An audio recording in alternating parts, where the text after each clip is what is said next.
As always, let me know what you guys think. Get your score predictions in the comments down below, as well as any changes to the starting 11.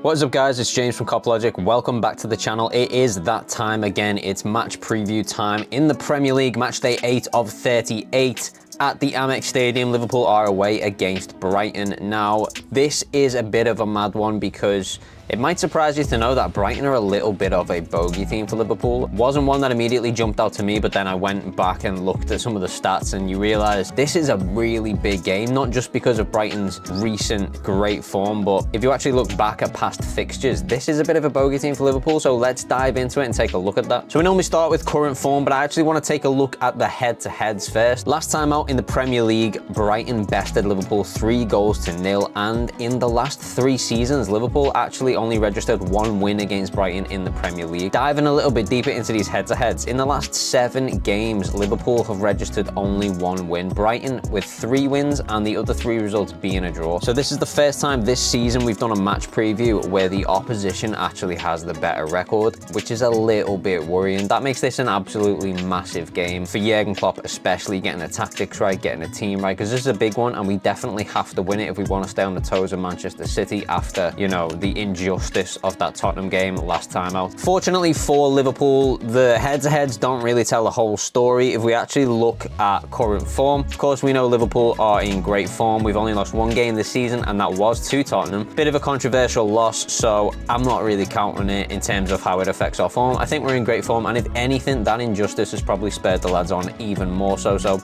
I think we're in fine form. And on the other hand, Brighton, who had a really great start to the Premier League, might be going through a little bit of a rough patch. Last time out in the Premier League, they got absolutely battered 6-1 by Aston Villa. And they also got beaten in the Carabao Cup by Chelsea and failed to win this week against Marseille in the Europa League. So this could be the start of perhaps a little bit of a bad patch for them. Obviously, though, they're going to want to answer back. They're going to want to make up to fans. It is at the Amex Stadium, so I'm not expecting an easy game by any means, but hopefully we're on the verge of a little bit of a poor run of form for Brighton that Liverpool can take advantage of. We'll have to wait and see. Liverpool, similarly though, have that VAR controversy that they probably want to answer back to, send a message themselves to the system, to, you know, the PGMOL, say, you know, you can't keep us down kind of thing. So I think both teams have got something to play for in this game, despite the fact, obviously, the 3 points as well. And Liverpool definitely still chasing for, I mean, at this point, we can say still chasing for a Premier League title, certainly top 4. So we definitely need those 3 points. Brighton themselves will want to make some moves in those European slots. So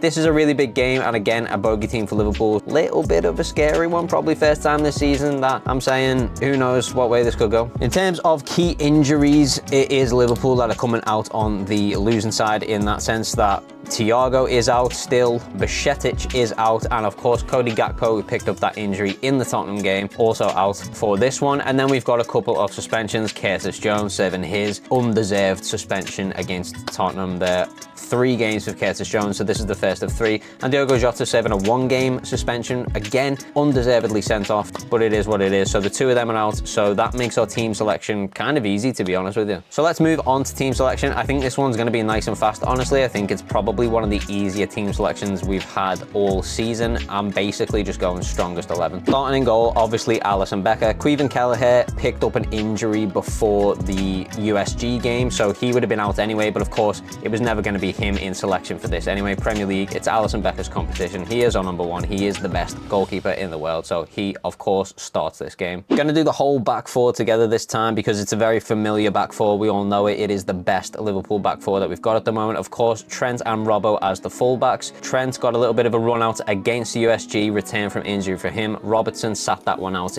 for Kostas Tsimikas, so he's fresh and ready to go. And of course, Virgil van Dijk and Ibrahima Konate as the 2 centre-back, making up Liverpool's best back 4 to date. Back 5 if you want to include Alisson Becker. So don't think anyone could have any complaints with that. So far, it is the strongest possible team we could put out. Moving on now to our defensive midfielder. This one could be a little bit up for debate, but I am going for Wataru Endo. Now, of course, it could never be Curtis Jones because he is serving his suspension. It could have been Ryan Gravenberch, got himself a goal midweek, but I just think it's still a little bit too early for him, and he definitely also feels like a little bit more of an attacking threat than Wataru Endo. And I think for this game, we definitely need someone a little bit more defensive. Also, he's the captain of the Japanese national team, so you know, maybe that'll put some fear into Mitoma. I don't know. We need every advantage we can get against that guy, let's be honest. So I'm going Wataru Endo anyway. He's a calm head.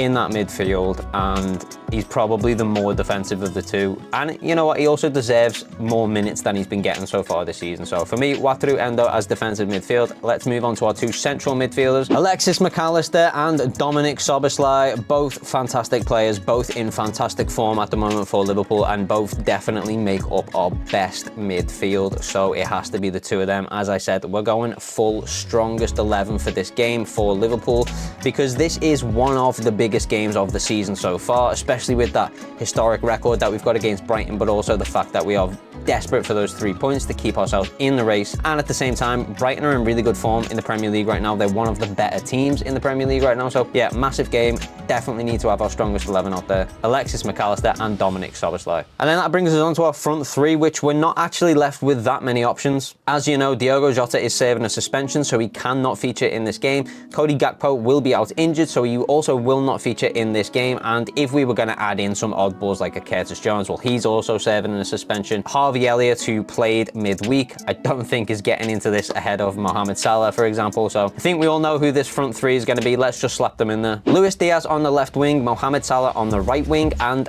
Darwin Núñez down that central position as the sole number 9. I think this is the best front three Liverpool have at the moment. I know Darwin missed a little bit of a sitter midweek, but it's not the first time he's missed an easy chance and then scored some absolute worldies next time or in the next game, whatever. He only played the 45 minutes along with Mo Salah. I think he's going to be up for this. I think they both are. Both of them, I think, are really great together. It was obviously Mo that assisted that chance that Darwin missed, so I'm definitely not worried about it. I think this is definitely our strongest front three, and I would be picking these three anyway, regardless of injuries. It's just a shame that we don't have Diogo Jota or Cody Gakpo on the bench to come on, because that's always a massive asset, especially later in a game when defenders' legs are tired and you can bring on attackers as good as them. So that's the only downside in terms of the injuries, but I think this is Liverpool's current best 11, and that is the 11 that I would be going with for this game. Hopefully Jurgen Klopp agrees, because this is a big one. So that brings us on to what we think is going to happen in the game.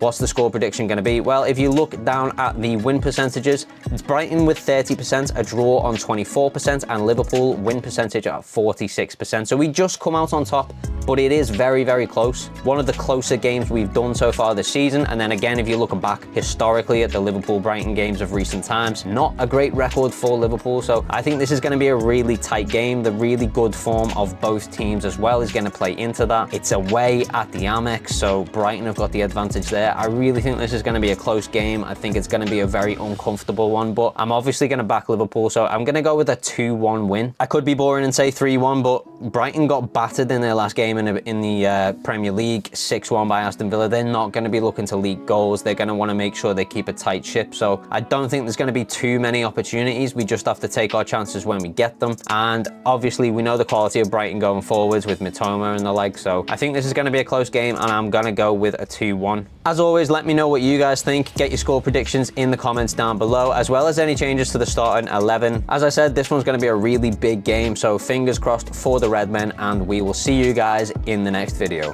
Peace.